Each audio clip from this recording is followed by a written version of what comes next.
Ya sí que ya estamos al aire. Jessica, si quieres compartir en tu grupo antes de que empecemos, Sí, ya les avisé, mandarles así que el espero que link se conecten. Los vuelvo a mandar. para que empecemos al tiro. Ya. Oye, ese chicharrero se escucha en el mío.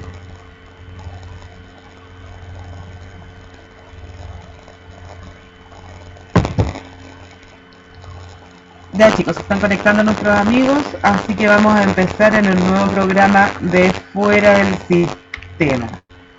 Hoy día con una invitada que ella es de la agrupación Caminamos por Ellas y Ellos, del síndrome de Red. Así que vamos a aprender de esta nueva condición o enfermedad, no sé lo que es, así que ahí nuestra amiga Jessica nos va a estar aclarando todas las dudas y vamos a empezar a hacer las presentaciones. Jessica, preséntese. Hola, mi nombre es Jessica Cubillos. Soy mamá de la Luciana González, que tiene ya 8 años y ella tiene síndrome de Rett atípico. Ofelia. Hola, buenas noches. Bienvenida Jessica. Bienvenida a Josefa, nuestra intérprete en lengua de señas. Buenas noches, Patti. Es tu micrófono, al parecer, el que está produciendo sonidos Un extraños. ruido, sí, me están avisando para acá. Sí, ya.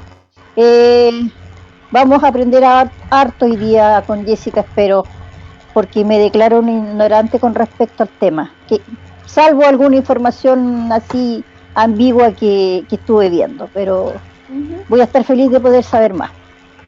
Así que vámonos. Bueno, gracias primero que todo por la invitación, por la oportunidad, como dicen ustedes, de poder comunicar, de alguna manera educar en razón de esta condición. Como iniciaba Patricia, no es una enfermedad, es una condición como el síndrome de Down, y que afecta principalmente a mujeres. Hay muy poquitos casos en el mundo en donde hay varones con este síndrome y bueno, es bien complejo de también poder detectar. Lleva tiempo y claramente también recursos del cual no todas las familias disponen.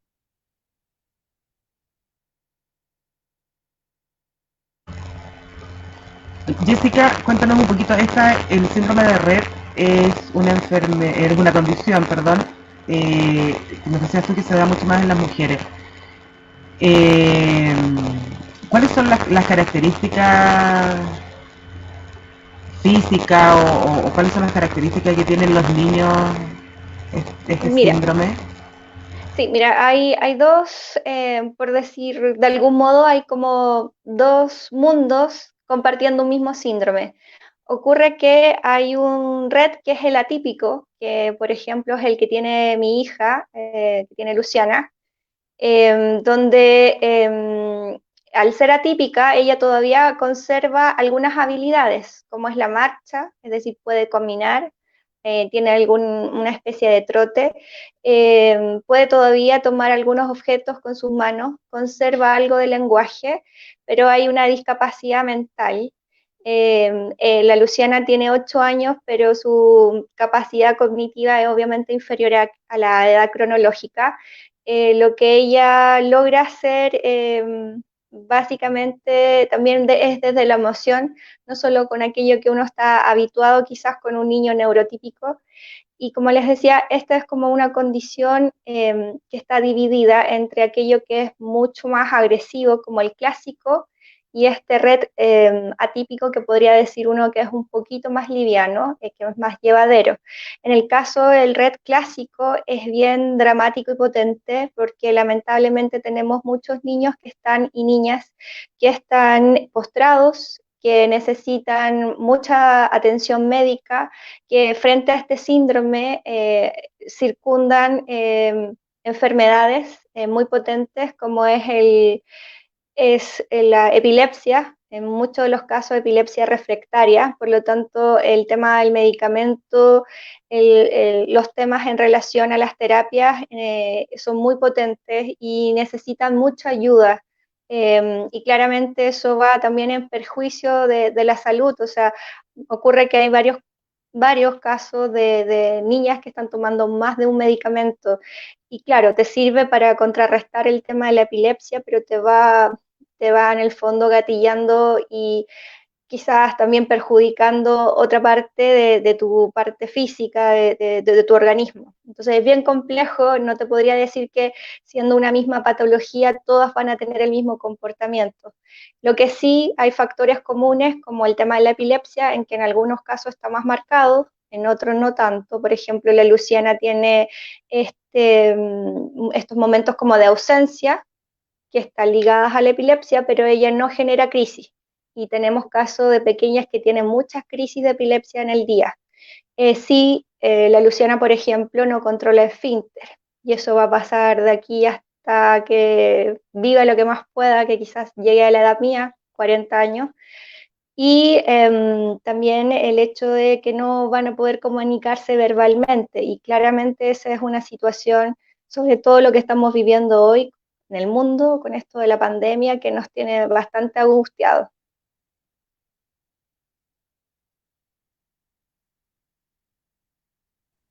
Es complicado vivir este tipo de experiencias con los hijos.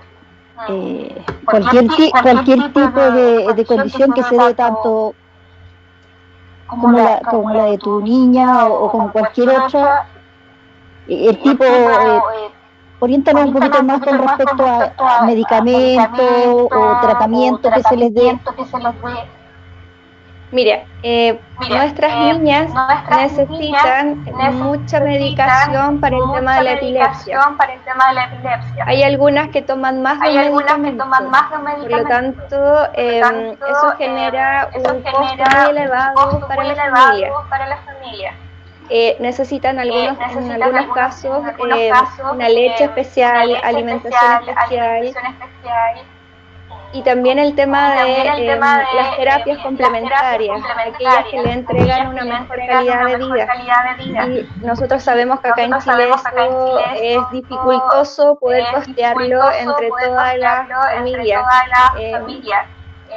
Tener fonoaudiólogo, terapia ocupacional, entre otras terapias, suman a la carga financiera de la familia elevados costos, entonces hay un empobrecimiento muy importante. Escucho un eco, no sé si hay un micrófono más abierto. Nos dicen que hay mucho retorno. Sí. Sí.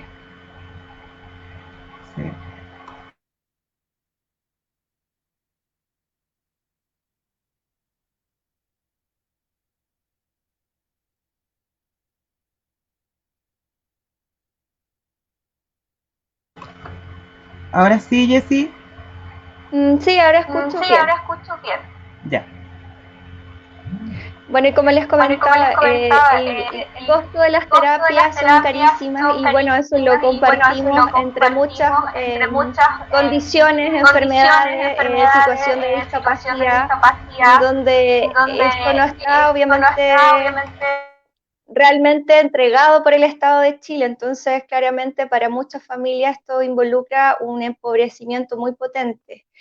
Por ejemplo, para poder detectar el síndrome de Rett necesitamos un estudio genético, y claramente llegar a eso involucra también antes pasar por distintos especialistas. Lamentablemente, uno puede demorar un par de años hasta llegar a conocer claramente qué es lo que está afectando a tu hijo o a tu hija cuando tú tienes una enfermedad poco frecuente o condición poco frecuente, como es el caso de nosotros. Entonces, vas donde un especialista que te dice usualmente es el trastorno del desarrollo. Y ahí uno se queda medianamente tranquilo y sigue investigando. Y resulta que te das una vuelta gigante para llegar efectivamente a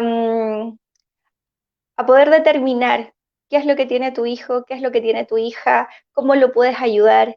Y son muchos factores, entonces el peregrinaje que nosotros acá en Chile hacemos para tener el resultado en relación a poder determinar qué está pasando con nuestros hijos o ya con personas más adultas que quizás tengan una enfermedad poco frecuente es súper complejo. Y ya gastar un recurso para poder pagar un estudio genético, estamos hablando sobre 300.000 pesos. Gastos diarios, por ejemplo, aparte de la medicación, son el tema de los pañales, o sea, nosotros vamos a usar pañales per se, entre otras cosas. Entonces, la verdad es que es muy potente en cuanto a gasto, es difícil, hay también una situación ahí de los padres que es bien compleja en cuanto a cómo llevar este desafío que es tener un hijo diverso.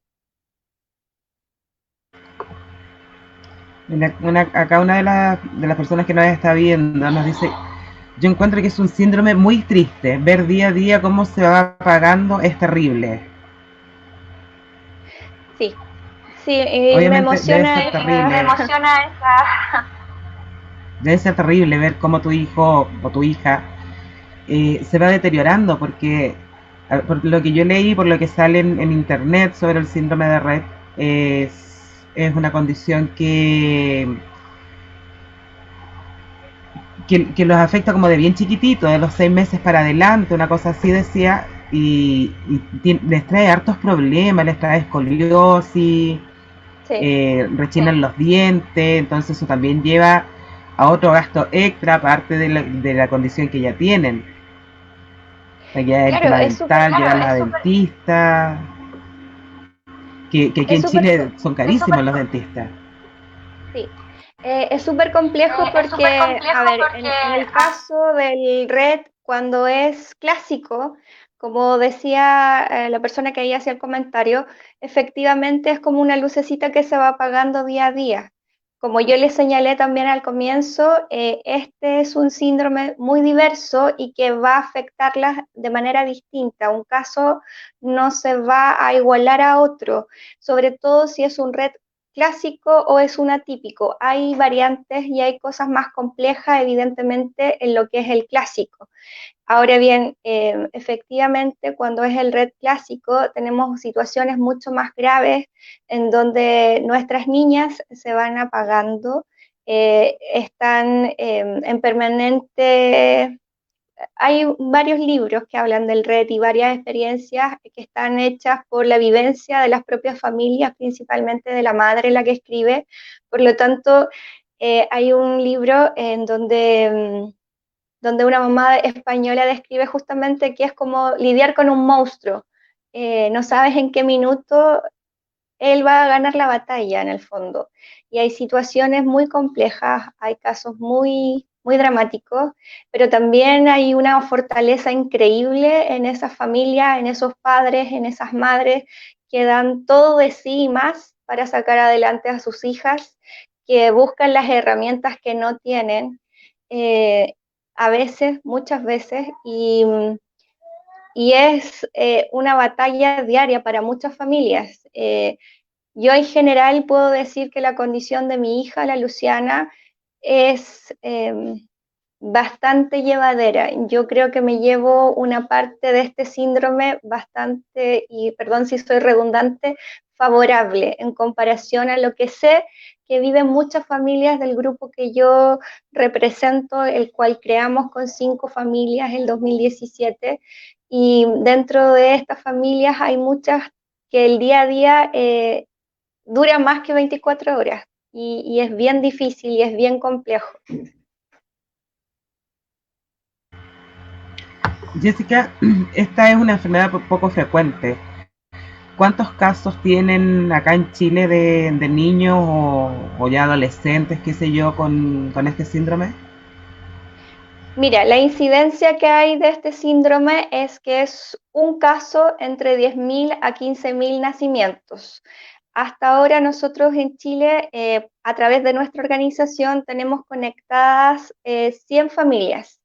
Lo que nosotros sabemos y creemos por estadística es que debiesen ser aproximadamente unas 500 a 850 personas con este síndrome, con esta condición, pero lamentablemente como de por medio debe haber un estudio genético que nos determine si efectivamente tienen el síndrome, probablemente no vamos a llegar nunca a tener una cifra exacta. Entonces, frente a eso, yo tengo este número más bien estadístico. Lo que hemos hecho nosotros como organización es justamente usar las redes sociales para poder conectarnos con la familia, para decirles que no están solas, que en el fondo compartimos sentimientos, que compartimos experiencia, que aprendemos, como bien decías tú también, de la experiencia de mamás que ya tienen hijas mayores, que son ya unas señoritas, que son ya unas mujeres. Tenemos un abanico de edades muy diverso. Tenemos pequeñitas de 4, 5, 7, después pasamos a la edad adolescente, donde ahí también se viven otro tipo de temores. El RED tiene la particularidad de que cuando se inicia, efectivamente se inicia más o menos alrededor de los 6 y 18 meses. Deben pensar que nosotros recibimos en este mundo una niña sana, sin ninguna dificultad aparente. Esta dificultad se empieza a manifestar justamente entre los 6 y 18 meses y es demasiado potente porque el cambio es garrafal, o sea, de una niña que quizás balbuceaba, que quizás estaba dando sus primeros pasos, dejan de hacerlo y puede ser tan rápido como de un día para otro a que tú efectivamente puedas notar que hay un cambio dramático o importante y que obviamente eso te obligue a consultar a un médico, a un neurólogo o a tu pediatra. Y después tenemos toda esta etapa en que uno está entendiendo, aprendiendo, conociendo el síndrome, y pasa que llega la adolescencia y ahí hay otro quiebre. Y como bien mencionabas tú, Patricia, muchas de nuestras niñas tienen escoliosis, tienen ese problema importante físicamente, entonces cuando llega la adolescencia se agudizan algunas situaciones físicas y el cambio hormonal en ellas también provoca otras patologías y provoca en ellas otros despertares que todavía siendo este es un síndrome bastante reciente en donde no hay mucha investigación aún, lo desconocemos. Entonces hay situaciones que todavía no estamos del todo habituadas, pero que gracias a la generosidad también de las mamás que ya llevan más tiempo, nosotros podemos compartir, conocer y aprender. Jessica, una consulta, obviamente tiene algún tipo de medicamento el síndrome. Son muy caros, me imagino, y todavía tomando en consideración cómo es el tema de los medicamentos acá en Chile, me imagino que debe ser muy, muy caro para ustedes como familia y las otras familias que también tienen hijos con el mismo síndrome. Ofelia, ¿Cómo manejan ese tema? bien, mira, con respecto al síndrome como condición, en este minuto hay una diversidad de estudios a nivel internacional que se está buscando, bueno, en ahí ustedes saben, como todo el mundo hay diversidad de información. Hay alguna corriente que dice que se está buscando la cura para el síndrome de Rett y hay otra en que los investigadores están buscando de alguna manera aplacar ciertas situaciones, como por ejemplo nuestras niñas tienen algo que es súper característico, que es el palmoteo de manos. Ellas todo el tiempo están jugando con sus manitos, metiéndosela a la boca, haciendo gorgorito, aplaudiendo. Generalmente lo hacen siempre durante el día, inclusive cuando ya van a descansar en la noche, a veces lo hacen como parte de ellas mismas.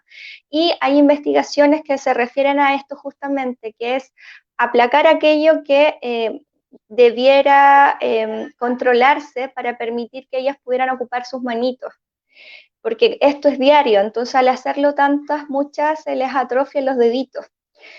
Pero no hay todavía un medicamento que esté en una fase final.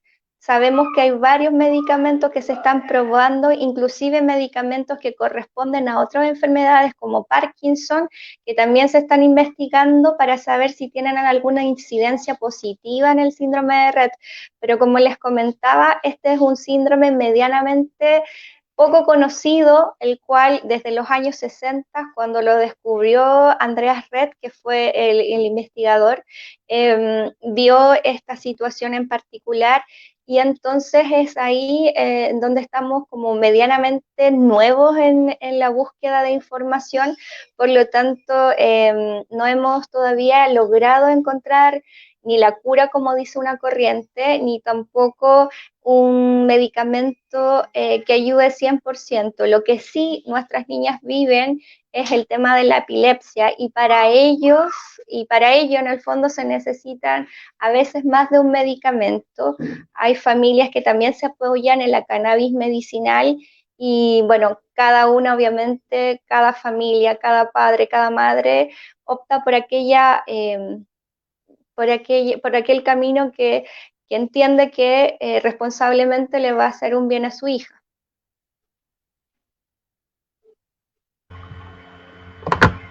Rativo, tu... Sí, me va quedando un poco más claro todo con respecto al síndrome de Rett, pero obviamente estamos a años luz de tener un conocimiento más efectivo, pero sí como tarea hay que estudiar. Jessica, ¿ustedes tienen alguna clase de cobertura? Sabemos que muchas de las enfermedades raras o poco frecuentes no tienen ninguna cobertura acá en Chile y quizás en muchas partes del mundo. Pero la ley Ricardo Soto en este caso les cubre algo de lo que necesitan aparte de la epilepsia, porque tú nombrabas que necesitan alimentación especial, leches especiales. Y sabemos que las pocas leches que hay subvencionadas acá en Chile, que son para los niños con alergia alimentaria, eh, son dos. Y muchas veces esas dos o tres leches no sirven para todos los niños. Exacto. A ver, yo con respecto a las enfermedades poco frecuentes, raras o huérfanas, te puedo decir que estamos totalmente invisibilizados por el Estado, que cuando me refiero a Estado, justamente Estado no tiene que ver con el gobierno actual, ni con el anterior, ni con el que venga, sino que nos han dejado fuera y no nos están reconociendo, a pesar de que Chile ha firmado distintos tratados en donde se supone que para firmar esos tratados existe, mejor dicho, debiese existir en Chile una ley de enfermedades raras, poco frecuentes o huérfanas. Estamos totalmente fuera de la línea de acción del Ministerio de Salud. Nuestras familias están totalmente solas, batallando, sacando adelante a sus hijas, a sus hijos, y ahí estoy ampliando un poco el foco en el sentido que no solo el síndrome de Rett es una condición que es carísima a la larga. Si tú sumas lo que ellas requieren, le pasa a otras condiciones también, aparte de la medicación, aparte de los insumos médicos, de las terapias, es un monto que fácilmente supera, no sé, el sueldo mínimo de una persona, y aquello no está hasta ahora siendo visible.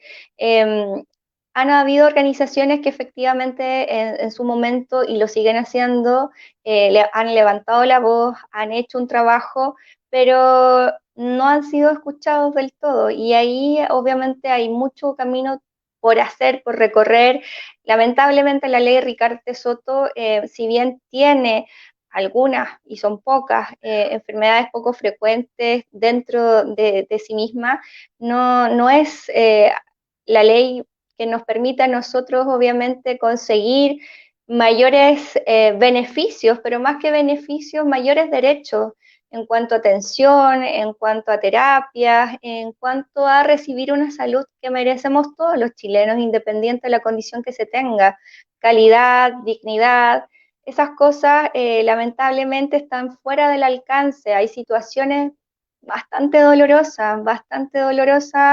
Conozco casos en donde la verdad es que las familias están totalmente desprotegidas, sobre todo las familias que son de regiones, que son familias que, por ejemplo, están en un pueblito X y el acceso a, no sé, a lo principal, que es que te vea un neurólogo, es casi impensable y eso es súper injusto para los padres, súper injusto para la niña o el niño, para el adolescente, para el adulto. Eso no debiese pasar, no debiese seguir pasando. Entonces, ahora nosotros no tenemos nada, la verdad. Si nos ponemos a ver, la realidad es esa. Las enfermedades poco frecuentes, raras o huérfanas en este minuto están fuera del sistema, no existimos para nada. No existen ustedes, no existen. Son tantas O sea, si las empezamos condiciones, a dar la las lista, patologías que no existen acá en Chile, que somos invisibles. De verdad que es angustiante y es ver constantemente el tema de que si uno tiene un hijo, un familiar o alguien con alguna condición diferente o alguna enfermedad poco frecuente, es ver cómo el sistema te anula porque te dejan a un lado y ver cómo tú y uno como familia se va empobreciendo tratando de llegar al diagnóstico de tu hijo. Y una vez que llegas al diagnóstico de tu hijo, después de haber visitado 1000 médicos acá en Chile, viene el tema de poder tratarlo, poder acceder a las terapias, poder acceder a los medicamentos y a todo lo que un hijo necesita para estar en mejores condiciones. O sea, y eso nos empobrece de una manera de verdad que es gigante, porque muchas mamás tienen que dejar de trabajar, o sea, no pueden trabajar o las mamás más jóvenes no pueden terminar de estudiar muchas veces porque ¿quién se preocupa de tu hijo? Porque exacto. ¿quién más que uno como mamá sabe lo que necesita tu hijo? Porque tú eres la que te informa de la condición, tú eres la que te informa de qué tienes que hacer en caso de una emergencia. Entonces es terrible ver cómo el Estado nos condena principalmente a estar aisladas, porque uno se aísla del mundo aunque uno no quiera, porque uno se mete en que tienes que encontrar respuesta a todo lo que ronda en tu cabeza con respecto a la condición que tiene tu hija, y te empobrece porque vivís de bingo, vivís de rifa, vivís de esto, de lo otro, de todo lo que se te ocurra hacer para poder juntar las lucas y acceder a las terapias de tus hijos. Sí. Y de verdad que es una pena que a estas alturas de la vida todavía tengamos que seguir viviendo de lo mismo, de la caridad de la Sí. gente. ¿Sabes, Patricia, que yo creo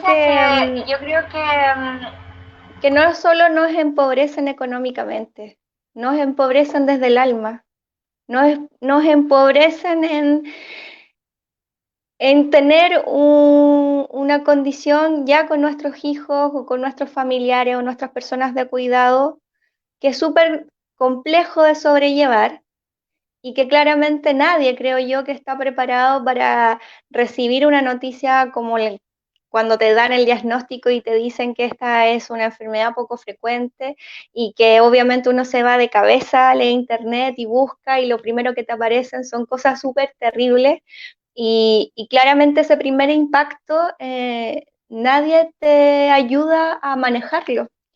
Y eso provoca mucha angustia, provoca un vacío emocional importante. Si estás en pareja y no eres lo suficientemente fuerte para recibir una noticia como esa, también perjudica la relación en la familia, en la relación de pareja.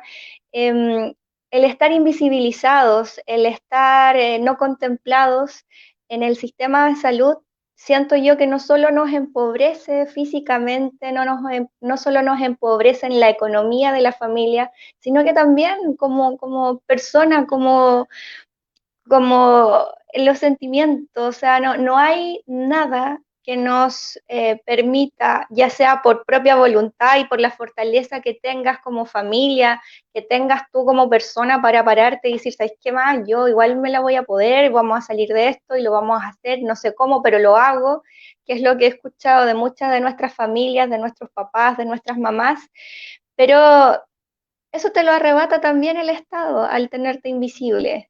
Hay ahí un tema que viven también las familias en que no, que ahora justamente a razón de la pandemia se está hablando de la emocionalidad, se está hablando de la salud mental. Pero ¿quién se preocupa de la salud mental de esos padres cuando reciben una noticia como esta? ¿En dónde se apoyan? ¿Con quién hablan de este balde de agua fría que recibes cuando tienes el diagnóstico en tus manos y no sabías dónde recurrir? ¿Con quién hablar? Eso también lo está provocando el Estado y ocurre que muchos papás tienen crisis fuertes y claro, igual te levantas, pero para levantar a esa familia, para levantarte tú como persona, pasa mucho, y pasan muchos temores también y no hay nadie ahí que te diga cómo hacer, no hay ningún especialista. Entonces, a Chile le toca mucho, mucho todavía que hacer en razón de salud. Estamos demasiado al debe.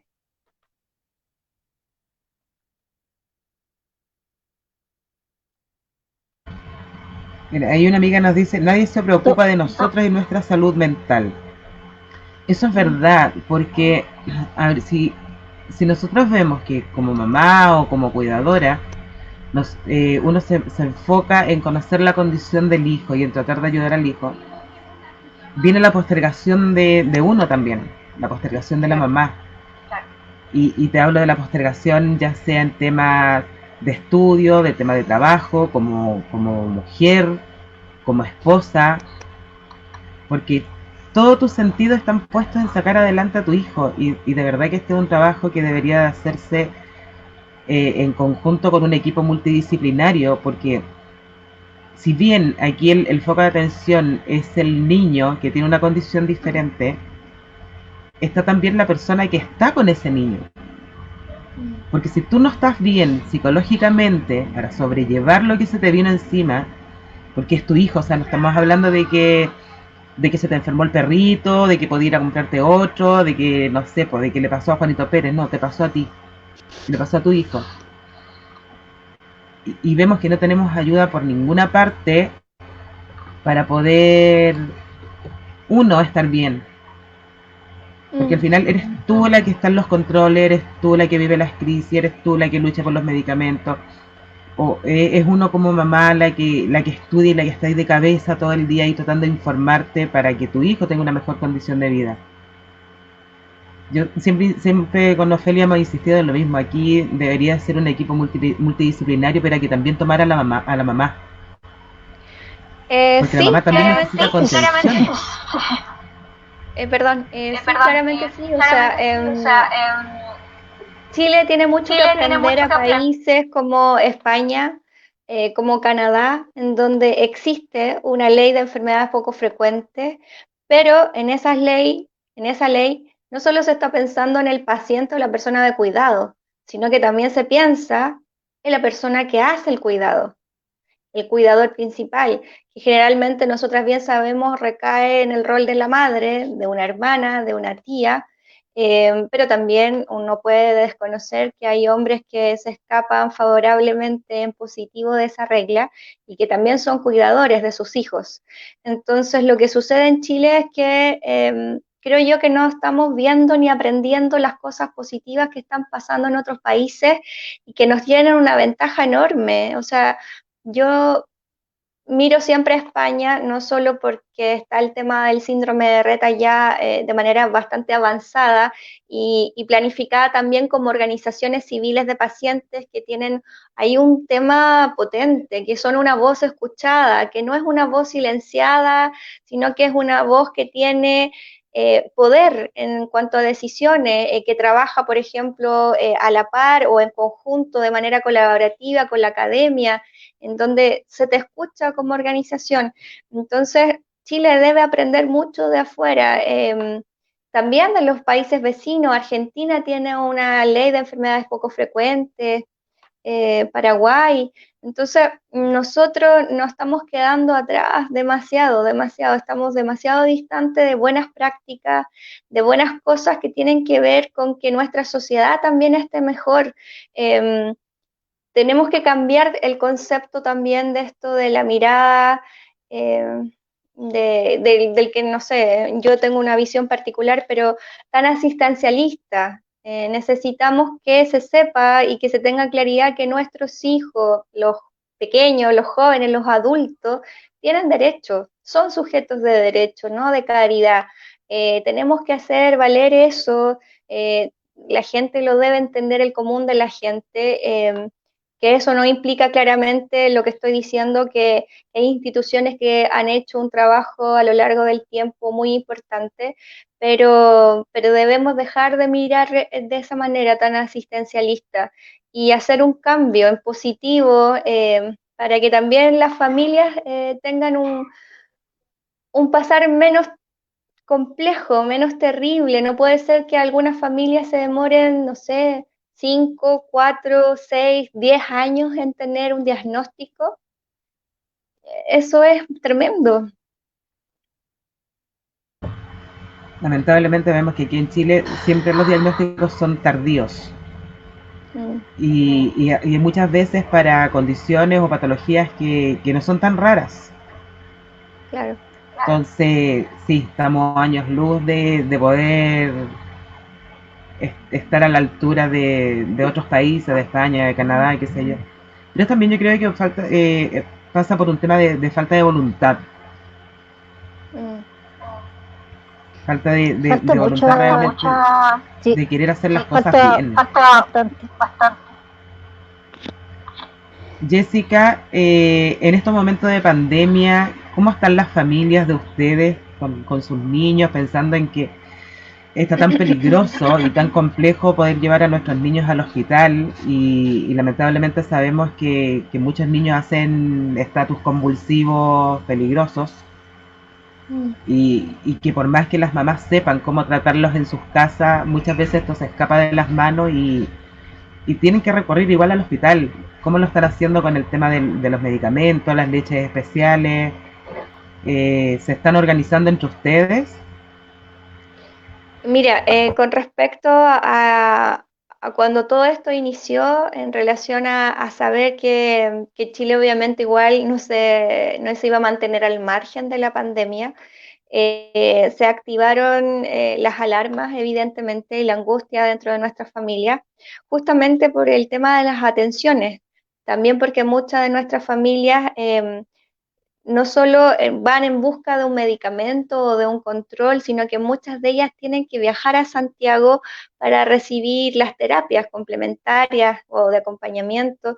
Entonces, eso obviamente despertó en ellas mucha inquietud. Las cosas hasta ahora se han manejado bajo el criterio máximo de que en el fondo van a ir a recurrir al médico o al control a menos que sea estrictamente necesario. Tenemos unos casos de unas familias donde sus hijas están presentando el COVID. Hasta ahora sé que han sido bien atendidas y bien tratadas, pero la verdad es que no es... a ver, ¿cómo decirlo? No es algo que sabemos que va a pasar si esto sigue siendo caótico como lamentablemente está ocurriendo. Las alarmas, como les decía, se encendieron para nosotros, que somos parte de la Federación de Enfermedades Poco Frecuentes, FEMPOF Chile, que lo empezamos a ver y nos empezamos a tratar de mover y de alguna manera generar un ruido, obviamente en positivo, pero decir a quienes correspondía en el fondo nuestra preocupación, tanto así que a través de la diputada Marzán y del diputado Ibáñez se levantó, porque con ellos ya llevamos 1 año y medio trabajando en una mesa de trabajo que tiene que ver con las enfermedades poco frecuentes, se levantó un oficio y se informó al MinSal, se le entregó al MinSal ese oficio el 27 de abril y otro se mandó el día 12 de mayo. Ninguno de ellos dos fue respondido y en estos oficios nosotros alertábamos de lo importante que era conocer y que se establecieran protocolos en relación a la atención para personas como, por ejemplo, nuestros hijos y muchos otros que no pueden comunicarse de manera verbal. La importancia de saber cómo iban a ser atendidas esas personas y sus cuidadores en el caso de que, por ejemplo, uno de ellos se pudiera contagiar de COVID. O sea, cómo iba a ser el protocolo para atender a ese grupo de pacientes. Lamentablemente no hemos tenido la respuesta que esperábamos. Sé que no somos la única organización que está apuntando al tema de los protocolos. Nosotros también de alguna manera somos parte del colectivo nacional por la discapacidad y esa es una inquietud que es transversal, independiente de la condición que tú tengas o de la enfermedad. Seguimos invisibilizando a ciudadanos de nuestro país, o sea, las personas con discapacidad hoy, por ejemplo, si alguien tuviese la necesidad de ir a una residencia sanitaria y no es autovalente, no lo van a dejar entrar. Entonces, claramente estamos ahí queriendo ser escuchados y que las personas que toman las decisiones hagan lo que tienen que hacer. O sea, las decisiones no solo pueden pasar por una mesa técnica, por un profesional de la salud, hay que darle vuelta a la tuerca a eso, hay que cambiar la forma de hacer las cosas hoy en Chile. Los cambios y los cambios que son favorables para todos se hacen con todos, escuchando a todos, inclusive aquellas voces que pueden resultar disidentes y que pueden ser que te parezcan que no están en tu línea, sobre todo si no eres de una línea quizás como del gobierno, pero si estás levantando un tema, es importante frente a esta urgencia escuchar. Y escuchar, nosotros también logramos de alguna manera involucrarnos con la Cátedra de Derechos Humanos de la Universidad de Chile y ahí otras organizaciones participantes también hacen atención de la misma inquietud en el fondo, de que por favor no nos dejen fuera, de que las cosas que hoy está haciendo el gobierno en materia de salud y manejo de esta pandemia no deje fuera a las organizaciones civiles. Sé que somos muchas, que este Chile lindo es tan largo, pero necesitamos claramente ser escuchados y todas las voces, o sea, hay diferentes patologías en Chile, diferentes, diferentes organizaciones y una diversidad sobre la misma discapacidad tan importante que claramente una voz no puede ser representativa de todos, pero tienen que escuchar, ¿no? Hay que enfrentar también lo que va a pasar post pandemia. ¿Qué vamos a hacer ahí?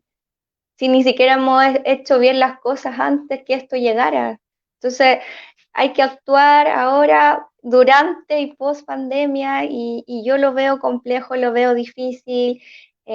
Yo no sé, creo que esto está demasiado complejo y no se ha llevado de la mejor manera.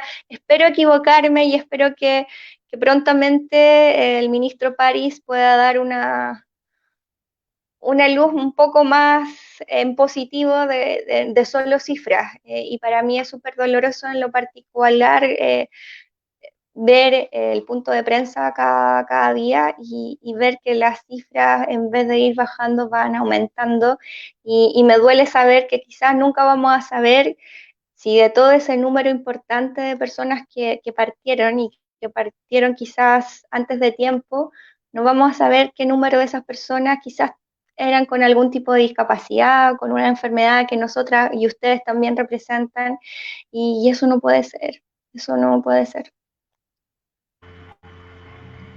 Aquí yo creo que lo principal es la unión.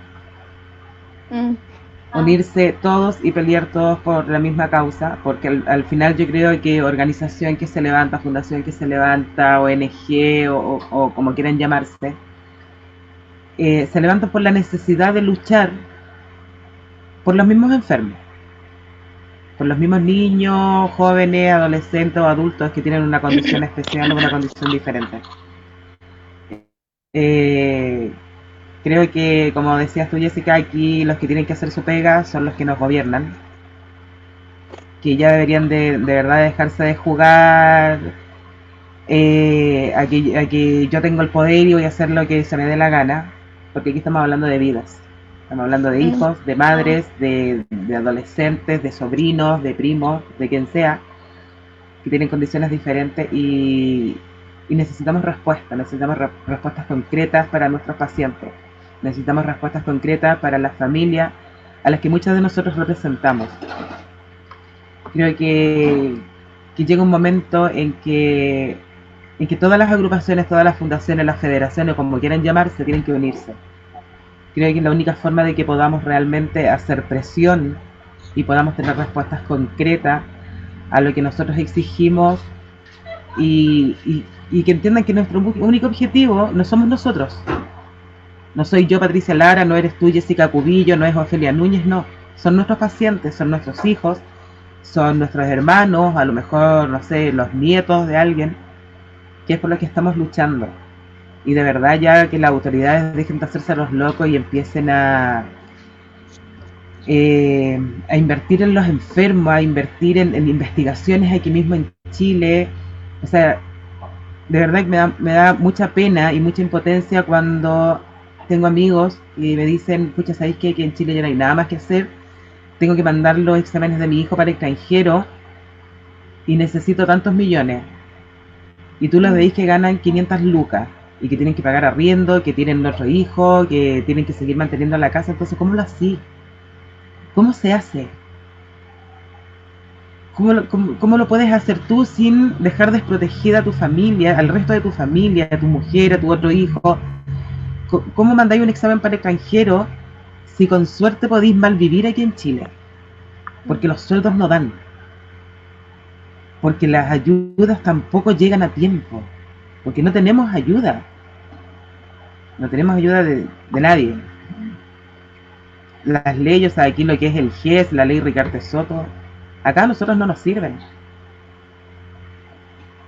A nadie. ¿Cuántas familias quizás de ustedes se han quedado sin trabajo en este momento? Dime, Ofe. Si no, es que, ¿sabes tú que a eso yo quería apuntar? La desigualdad grande que hay en Chile, porque por ejemplo, no es por estar, no es que esté acuerdo o desacuerdo con el actual gobierno, no es una crítica en sí, sino que varios gobiernos han hecho lo mismo. Hacen gastos que son, desde mi punto de vista, tal vez innecesarios. Por ejemplo, barcos de guerra, otras cosas más que tienen que ver con el tema de armamento. Habiendo, como tú dices, habiendo tanta gente, habiendo tantos chilenos que está padeciendo, no sé, pues de algún tipo de enfermedad, los mismos enfermos del cáncer.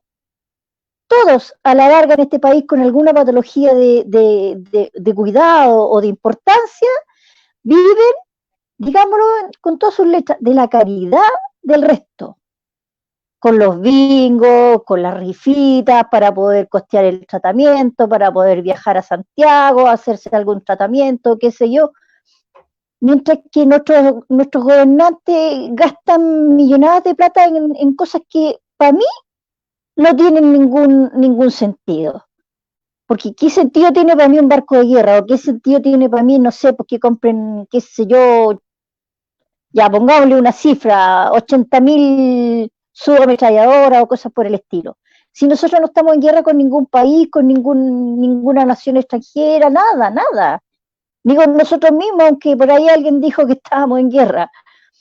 Pero entonces esas son las desigualdades que a mí me molestan. Yo en lo personal puedo darle gracias a Dios que no tengo ningún familiar con ninguna patología así grave como la que tú estás enfrentando, Jessica, pero molesta porque yo he visto cómo hay gente que se saca la murienta para poder lograr tener un futuro mejor para sus enfermos. Eso. Yo creo que pasa también por un tema como sociedad, como lo mencionaba antes, que nosotros también tenemos que generar un cambio. Tenemos que enfrentarnos y ponernos desde una posición desde el derecho. O sea, nosotros tenemos derecho, nuestras familias tienen derecho a acceder a una mejor salud, a acceder a una mejor calidad de educación, y no desde la lástima, no desde la pena, no desde la caridad. O sea, sé que hay instituciones que brindan apoyo y que que su formato, su forma de poder llegar a costear o solventar un año de ayuda involucra ciertas campañas, pero nosotros como sociedad debemos dar un cambio, un giro, entender que también las discapacidades son diversas, aprender que, por ejemplo, no solo la discapacidad física es la que existe. En Chile el tema es que siempre se cree que la discapacidad está asociada al hecho de no poder caminar. Eh, Insisto, tenemos que dar una vuelta en cómo se están haciendo las cosas, pero también nosotros como sociedad nos planteamos frente a esta diversidad y hasta lo que hemos creído en todos estos años, o sea, cambiar la forma de ver la discapacidad eh, y generar estructuras colaborativas de verdad que vayan eh, en, en armonía en el fondo para obtener efectivamente mejor calidad de vida. Todos nos merecemos mejor calidad de vida y ser escuchados. Tenemos que tener también esa amplitud de mirada, de la capacidad de que las personas entiendan que no porque, no sé, tienen un título rimbombante o que son de un partido político X o lo que sea, tiene más conocimientos que nosotros, que no sé, yo soy mamá, cuidadora, cesante en este minuto y creo que puedo ser un aporte. Y creo que así muchos de nosotros, porque yo no me olvido de los papás que también se sacan la mugre por sus hijos, por aquellos que les tocó un camino diverso y complejo y que están dando una lucha. La otra vez nos entrevistaron como federación en una revista y yo le decía a la periodista esto de titular que estamos en una batalla, es como no conocer el mundo o no conocer Chile. Aquí en Chile hay muchas personas que viven diariamente una batalla en contra del sistema de salud que están miserables hasta ahora. No, no podemos decirlo de otra manera, no, no podemos disfrazar esa realidad. Tristemente es así. No puede ser que una persona que tiene la posibilidad de pagar una ISAPRE pueda tener casi una clínica eh, en su casa, porque obviamente lo logra a través de la ISAPRE, y otra persona que tiene la misma condición tiene que bancarse, hacer fila a las 4 de la mañana, 5 de la mañana para tener una hora de atención médica, o que si a una persona a través de la ISAPRE le brindan todos los insumos médicos, a otra persona que está en el sistema público, con suerte, no sé, invento, le dan eh, tres cosas en relación a todo lo que obtiene la otra persona, o sea, esa desigualdad que es abismante, sobre todo en salud y educación, yo creo que debemos cambiarla, debemos mirar desde otra forma y creo que hay mucho por hacer todavía y que hay que escucharnos ciertamente, pues, o sea, los que están luchando, los que lucharon antes que estuviéramos nosotros en estas organizaciones, también tienen mucho que decir y tienen que ser escuchados y debemos generar eh, políticas públicas que estén pensadas realmente en las personas, en la calidad de vida de las personas, no en una estadística, no en un número frío. eh, yo sé que claramente para una política o para sacar algo se tiene que mirar una cifra, pero que no por mirar una cifra vamos a deshumanizarnos, nos vamos a dejar de conmover, de entender el dolor del otro, de ver la forma de que lo que se está haciendo como política pública ayuda a que esa familia no lo siga pasando mal, que si ya el dolor de tener un hijo distinto, porque sí hay dolor de repente en recibir una noticia, yo no fantaseo ni le pinto colores a algo que en su minuto me dejó en negro y me dejó triste y me dejó mal. Entonces hay que hacer cambios, hay que hacer mucho. Igual tengo fe. Creo que de todo esto algo bueno va a salir, no sé qué, no sé en qué minuto. Espero que sí seamos capaces de que todo lo que estamos viviendo de manera particular y como sociedad y global nos haga cambiar el foco y hagamos un cambio importante. Eso. Jessica, ¿cuántos pacientes necesitan ustedes con el mismo síndrome para que sea reconocidos, para que tengan una codificación en FONASA, qué sé yo? Mira, la verdad es que no sé si hay un número determinado que debamos tener para ser reconocidos. El trabajo que estamos haciendo como Federación de Enfermedades Poco Frecuentes, como FEMPOF, lleva ya 1 año y medio, y en ese año y medio lo que nosotros hemos establecido como una prioridad justamente es que exista un catastro nacional que dependa del MinSal, que diga cuántas personas con una condición poco frecuente, rara o huérfana existe en nuestro país. Se supone que en el mundo existen más de 7.000 enfermedades de este tipo, y se cree que en Chile son más o menos en el orden de las 2.000. Entonces, imagínate, si hay 2.000 personas con este tipo de condiciones o enfermedades, súmale a eso el tema de las personas que los cuidan. El universo se amplifica. Entonces, obviamente necesitamos que desde el MinSal, desde el gobierno, mejor dicho, desde el Estado, exista un catastro que venga obviamente del MinSal, pero que no solo nos diga un número, sino que también sea una, ¿cómo decirlo? Una conexión, es decir, si el MinSal hace un registro sobre las personas que tienen este tipo de condiciones, ese registro converse de algún modo o hable con algunas otras, entidades gubernamentales. No sé si me explico, pero si, por ejemplo, el MinSal levanta esta información también debiera tenerla, por ejemplo, el Ministerio de Desarrollo Social, y debiese estar unida también, no sé, pues, con el CERVEL. A nosotros nos pasó una situación muy particular y que yo casi la encontré que como que no correspondía, que cuando fueron las últimas elecciones presidenciales, una niña, una joven que tenía síndrome de Rett y sus papás ya eran adultos mayores, que eran de un común pueblito, tuvieron que llevar a la niña a hacer todo el trámite y decir que la persona lamentablemente no tenía una discapacidad mental y evidentemente no podía votar. Y me parecía terrible que las informaciones no estuviesen cruzadas. No puede ser que un sistema no converse un ministerio con el otro, ¿cachai? No sé si me logré explicar bien, pero no basta solo el catastro, sino que esté conectada la información entre sí. O sea, yo creo que si no somos capaces de conversar nosotros como fundaciones, como federaciones, como ONG, o sea, no le olvidamos tampoco al gobierno que, siendo todos de diferentes bandos, puedan ponerse de acuerdo en algo. Además, sabemos que aquí en Chile llevamos años luchando por diferentes catastros, y sin embargo no existen. Vemos siempre que son las mismas agrupaciones o las mismas corporaciones las que se hacen cargo de tener el catastro de sus pacientes.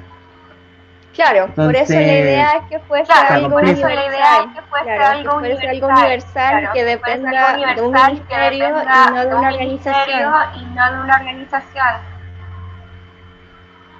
Mira, una persona nos pregunta, ¿cuántas personas en Chile tienen EPOF? Nosotros hacemos una estimación que no es nuestra realmente, que salió en un estudio de la Universidad de Chile que dice que hay 1.300.000 personas aproximadamente que tienen enfermedades poco frecuentes en Chile.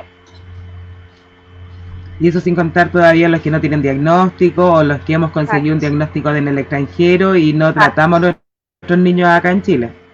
Exacto. Otra persona nos dice, una vez un médico me dijo que era 1 de cada 3 personas mayores de 40 años fumadores tenía EPOF. No sé si eso será cierto. Tampoco sabría decirle si eso es cierto. Lo que sí le puedo decir que se me escucha un eco. ¿No se escucha bien? ¿Se escucha bien? Ya. Lo que sí puedo decir que hay varias condiciones en donde por lo menos nosotros sabemos que hay, por ejemplo, no sé, 8 casos de Menkes en Chile. Dentro de la organización que es Caminamos, si bien nosotros inicialmente partimos para agruparnos las familias con síndrome de Rett, en el camino nos fuimos encontrando también con otras familias que, por ejemplo, compartíamos el tema de la epilepsia, pero el síndrome de su hija no era Rett, sino que era otro similar.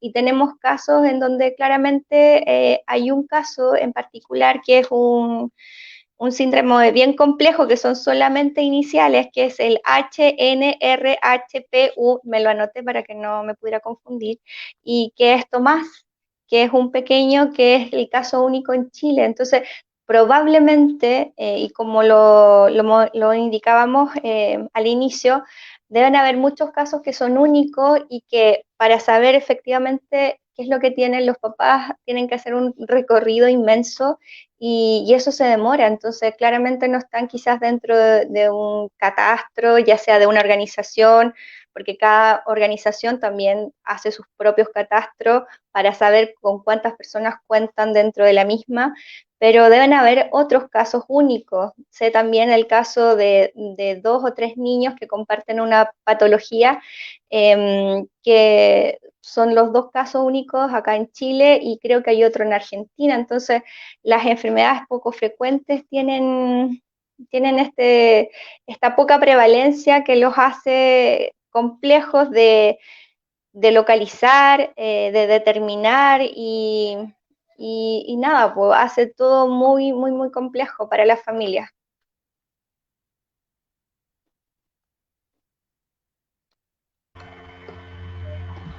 Lamentablemente todo aquí en Chile siempre es complejo y siempre tiene que ser como más duro, más sacrificado. Ofe, ¿querías comentar algo? Una hora. Ya Es estamos que llegando cada al día me final del admiro programa. más de las cosas que pasan. Sí, lo que acaba de contar Jessica con respecto a la niña que tuvieron que poco menos que llevarla al lugar de votación para que pudieran entender que no estaba capacitada para votar. Lo encuentro inaudito. De verdad, no me sorprende nada, porque aquí en Chile anda todo al lote. Informaciones que deberían de saberse, pero no se saben. Claro. Porque en eso no se toman no se toman las precauciones que deberían de existir. Aquí nadie sabe nada, todos se lavan las manos.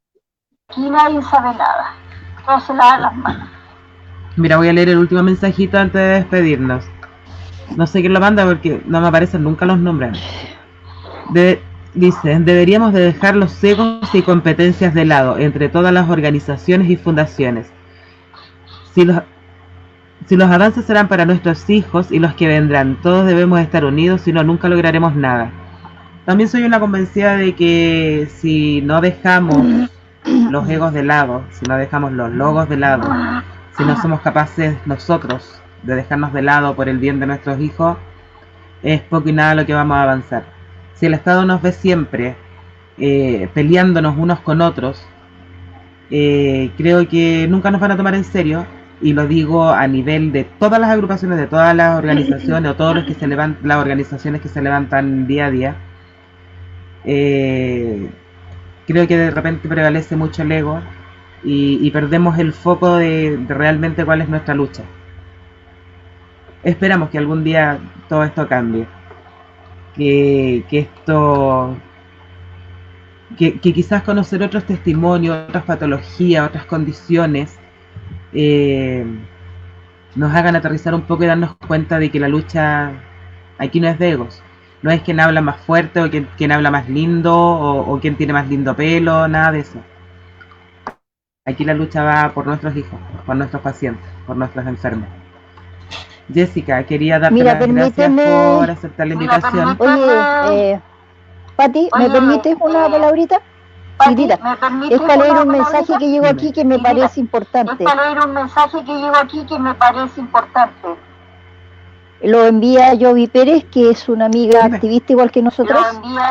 Dice, el médico de mi hija me dijo que ella era única en el país ya que tiene solo el 9% de su cerebro vivo, pero ella ya va a cumplir 9 años.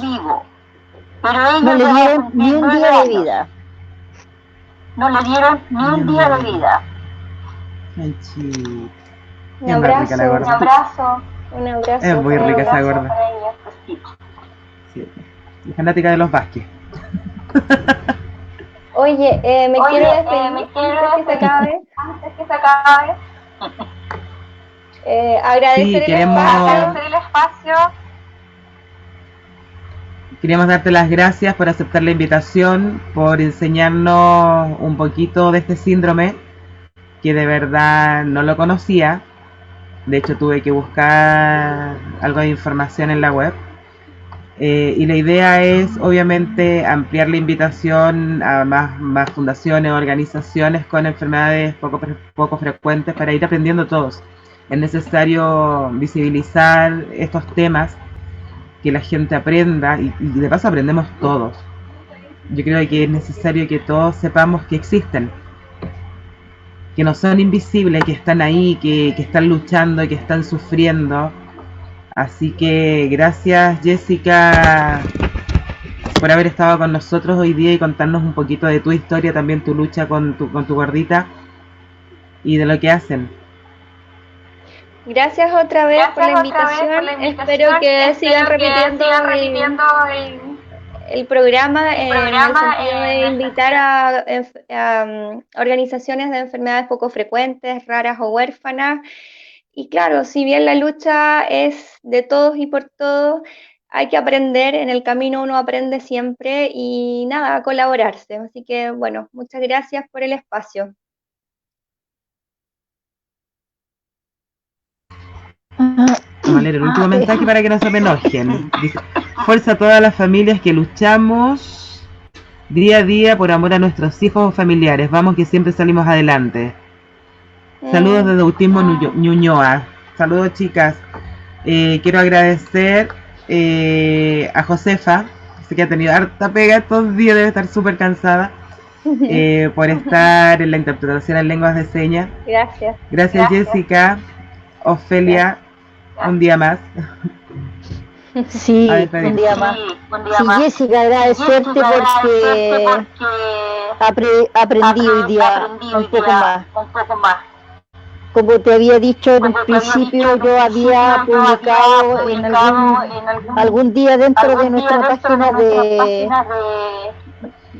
de agrupación con respecto al síndrome de Rett, pero como te digo, yo era una lectura muy pequeña que no tenía mayor información, pero hoy día he quedado bastante más informada y te lo agradezco. Y mucha fuerza porque esta es una pega grande y tenemos que dar la pelea entre todos para que se visibilicen todo este tipo de patologías. Gracias, Ofelia. Muchas gracias nuevamente. Gracias, Josefa. Muchas gracias por la ayuda para llegar a muchas familias. Chao. Esa es la idea, poder llegar a la comunidad sorda también y que se sientan parte de nosotros. Así que Muy muchas bien. gracias a todos los amigos que estuvieron conectados. Chao. Ya más tardecito subimos el link de YouTube también para los que se lo perdieron. Así que muchas gracias a todos. Buenas noches Sí, y por nos favor, vemos suscríbanse al el lunes canal. si Dios quiere. Chao, chao. Gracias, que estén bien. Cuídense.